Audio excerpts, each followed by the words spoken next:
Hello everyone and welcome back to Quote Quest, your go-to destination for exploring the profound wisdom and timeless philosophy of history's most influential thinkers. Today, we're diving into the world of John Locke. He's known for shaping the way we understand government, individual rights, and the power of human reason. In this video, we'll explore some of his most famous quotes and what they reveal about his ideas on liberty, education, and the nature of mankind. But before we get started, if you haven't already, make sure to hit that subscribe button and ring the notification bell so you never miss an update from Quote Quest. Also, if you enjoy this video, please give it a thumbs up and share it with your fellow philosophy enthusiasts. Now let's embark on a journey through the insightful words of John Locke and uncover the wisdom that continues to resonate with us today. Wherever law ends, tyranny begins. The greatest gift parents can give their children is a good education. The aim of government should be the well-being and happiness of the people. The state of nature is a state of perfect freedom and equality. Freedom of conscience is a fundamental human right. The power of the government should be limited by the consent of the governed. The mind is the true source of individual identity.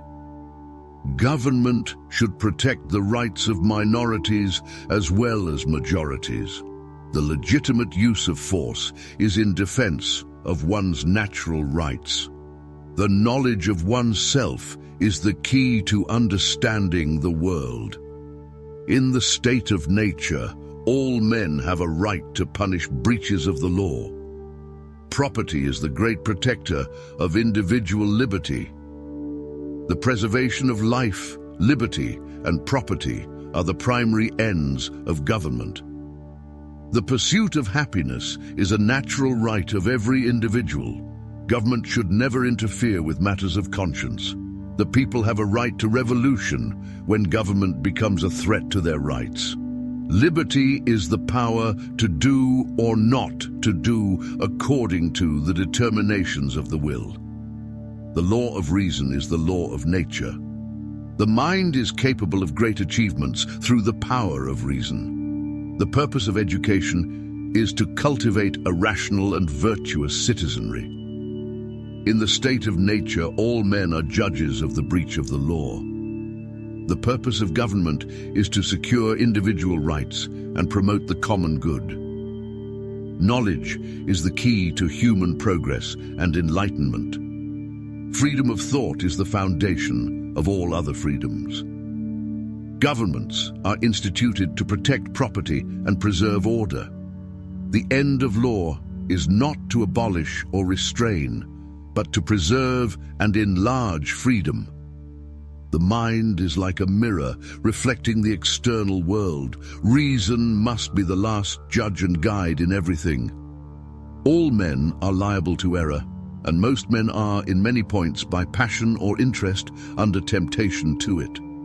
Liberty is to be free from restraint and violence from others, and to have the power of doing what a man wills. The power that every individual gave the society when he entered into it can never revert to the individuals again. The discipline of desire is the background of character.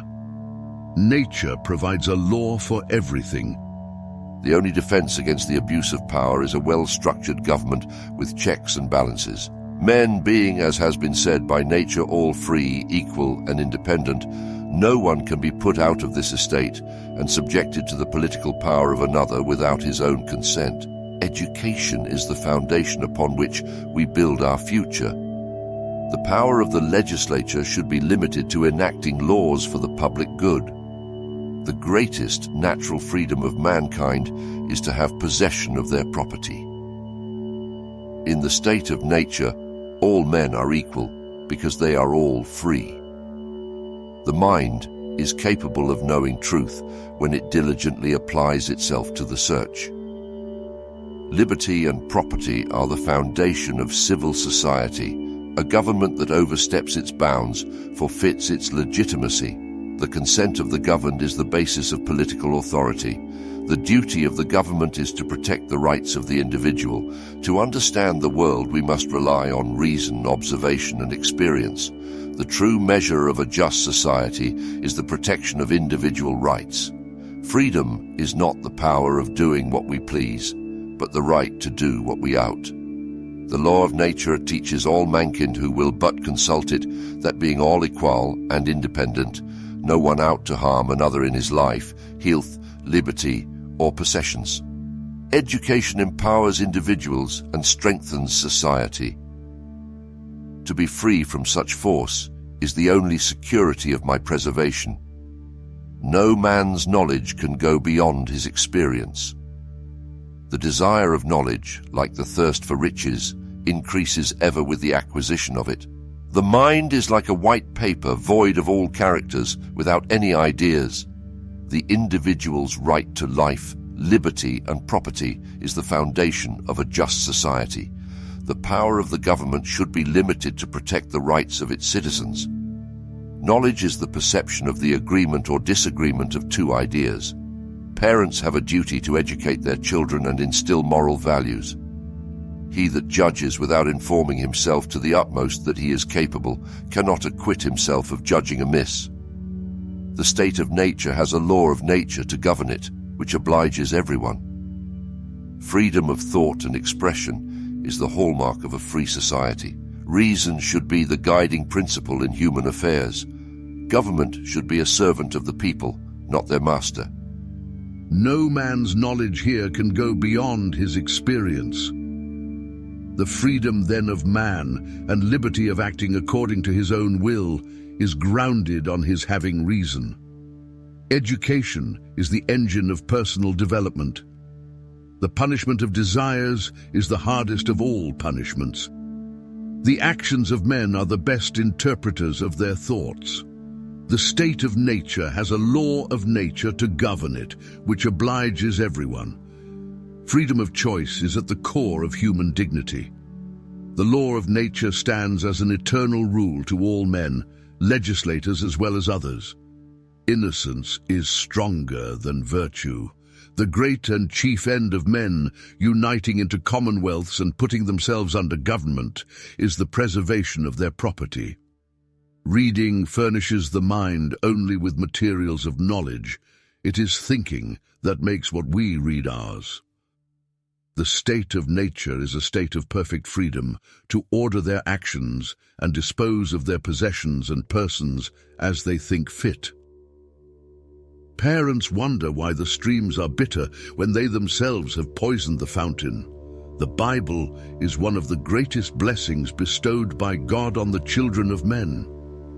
To love truth for truth's sake is the principal part of human perfection in this world and the seed plot of all other virtues.